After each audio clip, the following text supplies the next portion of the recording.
There has been a study done about blindfold and a Rubik's Cube. And scientists came to this conclusion. They said if you take a person that doesn't know anything about Rubik's Cube and you blindfold him and you give him a messed up one, that he will solve it.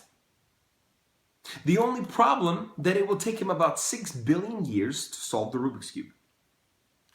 But if you take the same scenario and you put somebody else in the room, and as the guy turns, the other one will say yes or no, then in that case, it will take him about 2 minutes to solve the Rubik's Cube.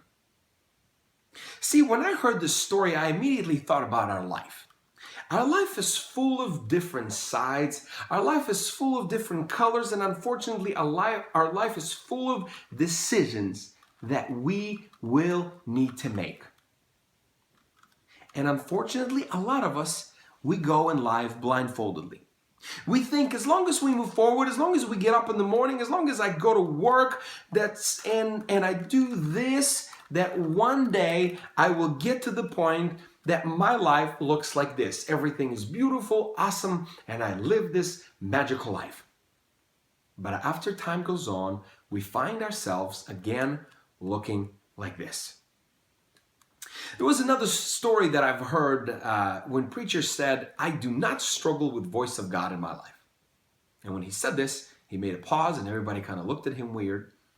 But he said this, but every morning, every time I get up, I say this, Lord, I give you authority over my choices, over my thoughts, and over my steps. Everything that I do today, you guide me, lead me, and be the guide in my life. He said, when I do this, everything that I touch succeeds. Because now I don't do it. Now I allow God to do everything in my life, through my hands, through my life.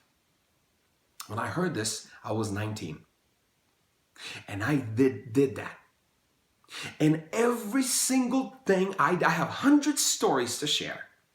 Right now, I'm not going to. But if you guys want, I will share some stories. Everything I did, God came through. When I give him authority and said, Lord, I give you all authority. I give you all, everything over my steps, over my life. Guide me, use me. See, our God doesn't want to be God far away. He doesn't want to be God somewhere in heaven and we're by ourselves, poor little things here. He wants to be the guide. He wants to be a personal God. He wants to be the God that lives inside your heart, that lives inside your mind, that lives inside you, and every single step that you make, he wants to make that decision for you or through his eyes. See, every single day I pick up the cross, remember him, acknowledge him. And when you do, you will get to the point that you will not struggle with the voice of God in your life. I don't want my life to look like this. I want my life to look like this. Acknowledge God, give him authority over your choices, and you will not struggle with his voice in your life and guidance.